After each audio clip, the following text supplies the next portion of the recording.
Molto spesso mi viene chiesto: "Andrea, perché sei diventato un freelance?" O comunque come hai fatto a passare da uno che studiava design di prodotto a finire a fare il fotografo, comunque a lavorare con le immagini? Beh, è stato un processo abbastanza lungo, o comunque è stato un processo più che altro, secondo me, molto naturale. Io non ho mai avuto quelle idee chiare da dire tipo voglio fare il fotografo, voglio fare il videomaker, voglio creare appunto tutto quello che sto un pochino facendo.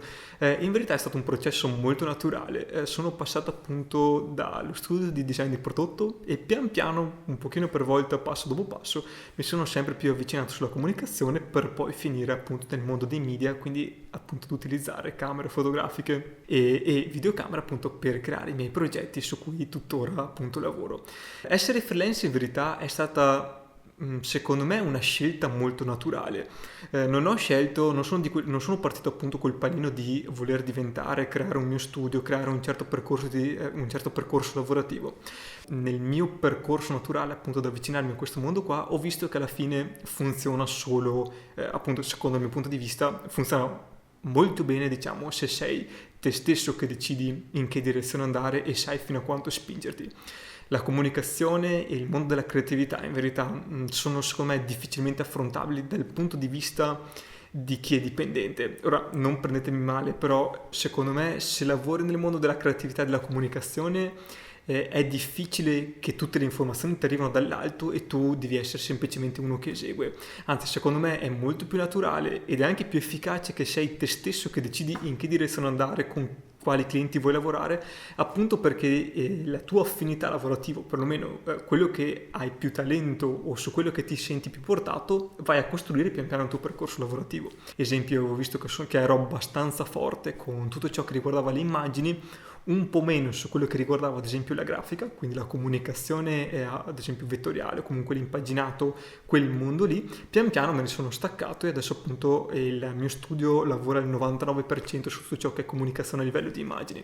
Però questo è stato un percorso molto naturale. Oggi quindi se dovessi dare un consiglio a chi vuole seguire diciamo il percorso di essere un freelance o comunque di avvicinarci a questo tipo di professione, io consiglio sicuramente di andarci molto con calma. Non sono amante di chi corre e secondo me chi corre tanto anche a volte rischia molto di schiantarsi.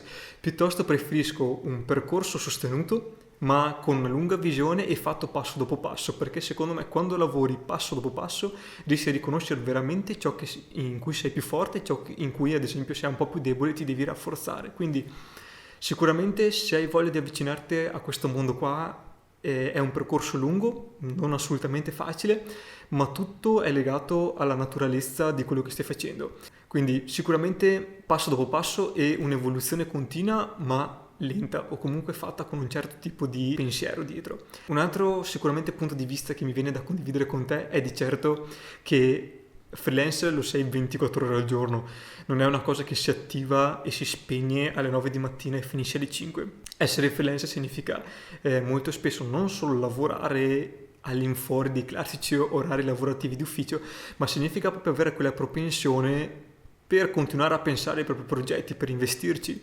Molto spesso le idee migliori capitano ad una chiamata al telefono, magari sabato pomeriggio piuttosto che alla domenica sera, o comunque magari ti viene la lampadina di iniziare a lavorare su un progetto, magari quando stai navigando su internet un pochino a caso il lunedì sera. Quindi difficilmente le idee migliori o le ispirazioni migliori si trovano negli orari di ufficio. Quindi in verità freelance è 24 ore al giorno. Questa cosa qua va chiarita fin da subito. Se percorrerai questa strada qua non è di certo una cosa che attivi e spegni quando hai voglia. In verità è anche un pro e un contro chiaramente.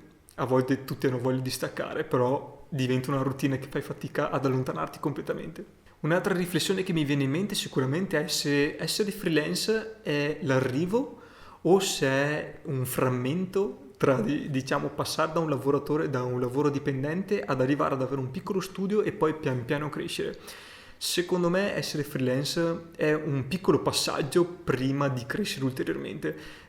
Sinceramente se dovessi vedermi tra 20-30 anni faccio fatica a pensare di continuare ad avere questo tipo di struttura. Mi piacerebbe molto crescere, in verità mi piacerebbe già crescere oggi, chiaramente con tutte le difficoltà e i limiti che ci sono, però appunto freelance secondo me è un'ottima palestra per iniziare a ragionare con la testa di chi fa impresa un po' più a livello diciamo serio, quindi anche soprattutto dal punto di vista della strategia, ed è un'ottima palestra in cui non ti puoi fare troppo male.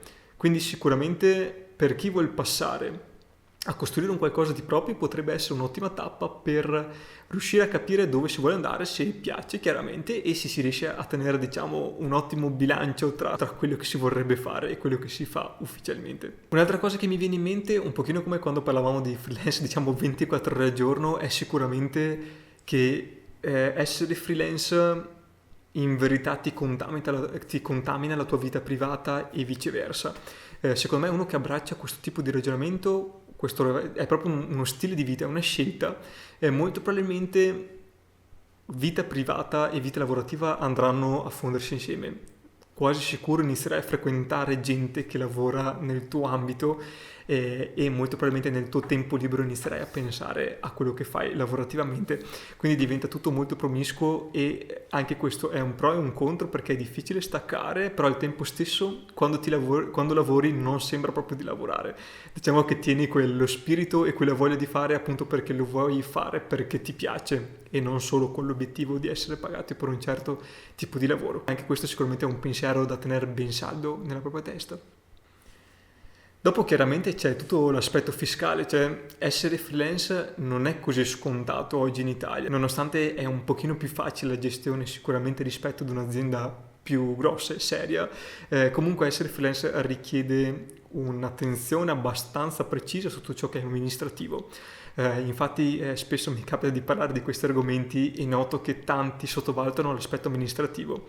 È il classico esempio tra chi fa il fotografo da amatore e chi fa il fotografo per professione. Quando sei amatore è bellissimo perché tu puoi occupare i tuoi progetti, o comunque tu hai un progetto in testa, lo sviluppi e semplicemente lo fai. Fine. Quindi tu utilizzi il mezzo della fotografia, lo utilizzi come vuoi e è la cosa che chiaramente fai per te. Invece quando lavori su commissione, quando lavori in generale in tutto l'aspetto commerciale, in verità fare fotografia diventa solo un piccolo pezzettino su tutta un'infinità di lavorazioni che vai a fare e significa che fotografare ti occupa direi un 10-15% del tuo lavoro, perché dopo c'è la parte di relazione, la parte di ufficio, la parte di segreteria, la parte amministrativa che vi posso assicurare che per quanto semplice possa sembrare comunque ti occupa un bel po' della tua giornata. E anche questo freelance non significa fare solo quello che ti piace ed essere pagato per fare questo, però in verità vai proprio a crescere come imprenditore, vai a crescere come sviluppo personale e quello per cui sei partito, quindi a me piaceva fare molto comunicazione, mi piaceva lavorare con la fotografia e pian piano l'ho fatto diventare un mestiere, però in questa crescita chiaramente non farai solo il tipo di lavoro che ti sei prescelto di fare, ma sarà semplicemente un piccolo tassello che va a comporre il puzzle di essere freelance. Bene, spero che queste piccole riflessioni ti possano essere utili nel tuo percorso di freelance, o comunque bene o male se ti interessa questo tipo di percorso, chiaramente scrivimi qua sotto, potremo chiacchierarne allegramente. Spero che questo video ti sia utile, condividilo con i tuoi amici e grazie mille.